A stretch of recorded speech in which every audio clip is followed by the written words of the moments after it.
Ma vie en bio, le rendez-vous 100% bio de Fréquence Terre. Frédéric Benoît. La vie en bio s'en va cette semaine dans le jardin. Nous avons rendez-vous avec Aymeric Lazarin. Bonjour. Bonjour. Aymeric Lazarin, vous êtes paysagiste. Vous nous faites partager votre passion pour les plantes et nous allons découvrir avec vous les plantes vivaces à travers votre dernier ouvrage, Mon potager de vivaces, 60 légumes perpétuels à découvrir. Nous allons commencer par un éclaircissement de langage. Nous allons parler de plantes vivaces. Alors les plantes vivaces, c'est quoi ? Alors en fait, on distingue trois grandes catégories de plantes. On a les plantes annuelles qui ne vivent qu'une seule année, comme leur nom l'indique. Donc au cours de cette année-là, elles vont germer, se développer, fleurir, assurer leur reproduction, c'est-à-dire émettre des graines et mourir. Ensuite, on a les plantes bisannuelles qui vont établir le même cycle, mais sur 2 ans. Elles ne vont pas fleurir la première année, elles vont fleurir la deuxième année et disséminer leurs graines au cours de leur deuxième année. Et ensuite, on a les vivaces qui nous intéressent plus particulièrement, c'est-à-dire qu'elles sont capables de vivre plus de 2 ans et jusqu'à plusieurs siècles pour les arbres qui sont des vivaces aussi. Et au potager, on a des espèces de légumes qui peuvent vivre 20 ou 25 ans sans difficulté. Alors au-delà de leur longévité, on vient de le voir avec vous, quel est l'intérêt des plantes vivaces dans le jardin ? Puisque tout votre livre est basé là-dessus en fait.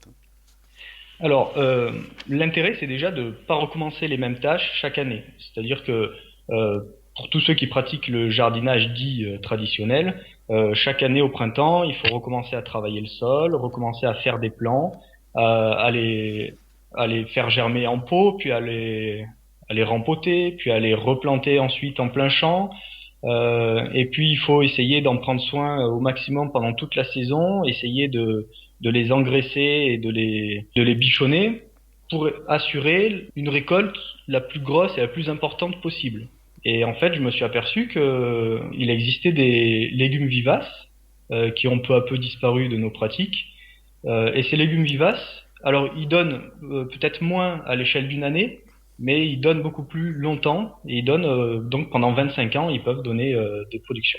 Et Voilà. c'est ça qui m'intéressait donc de remettre au goût du jour. Voilà, alors une autre chose intéressante pour le jardinier, c'est que effectivement, ce sont des plantes qu'on va laisser dans le jardin.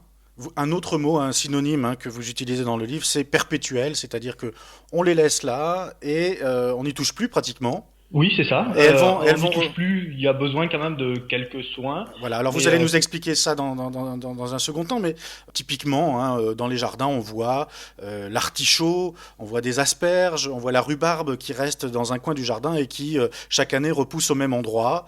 Et vous nous présentez comme ça 60 plantes vivaces à laisser dans un coin du jardin. Alors, on parle de l'entretien, vous étiez en train de commencer à en parler. Qu'est-ce que ça demande comme entretien ? C'est quand même un entretien minimum.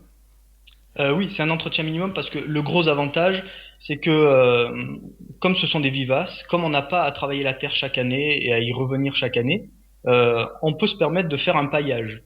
Un paillage important, c'est-à-dire de couvrir le sol avec un paillage organique, soit des déchets de tonte, soit du broyat de bois, soit du BRF.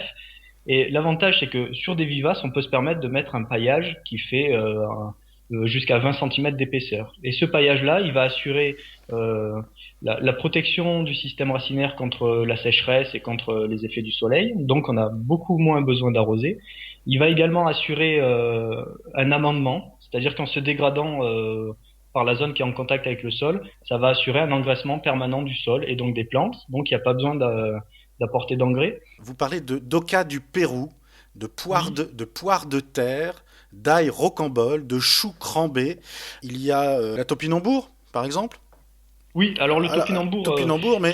Alors, une question, avant de parler du topinambour, c'est que on dit que ces plantes sont perpétuelles ou vivaces, mais alors si on les enlève, si on enlève les tubercules pour les manger, il y a un non-sens, non ?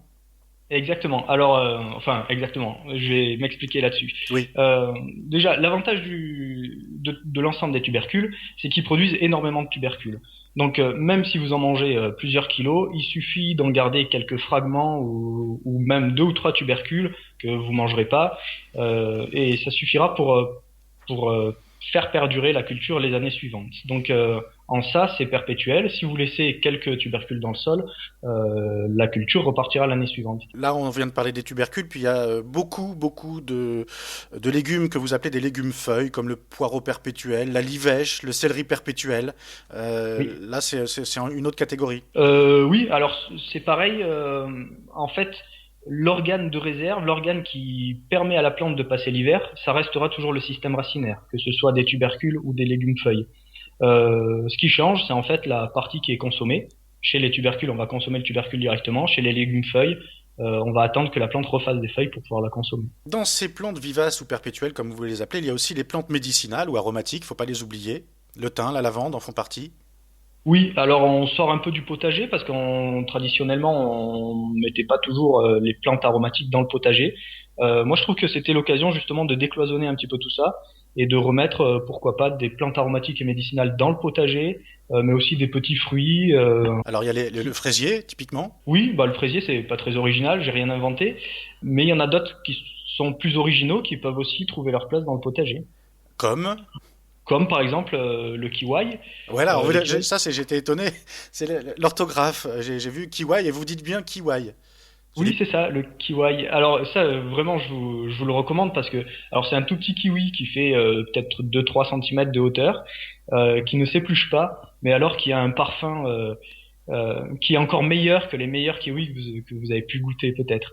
C'est vraiment fantastique, ça se ramasse à l'automne et c'est d'une rusticité extraordinaire, ça résiste jusqu'à -30, c'est voilà, super intéressant. et dans les fruits, hein, à ne pas entretenir et à laisser dans un coin du jardin, il y a le groseillier à maquereau, le framboisier, la baie de goji, les fraisiers, on l'a dit hein, tout à l'heure. Voilà, donc tous ces conseils, tous ces légumes que vous pouvez laisser dans un coin du jardin sans vraiment vous en inquiéter, ils repousseront chaque année et vous donneront de quoi manger, de quoi agrémenter en tous les cas vos plats.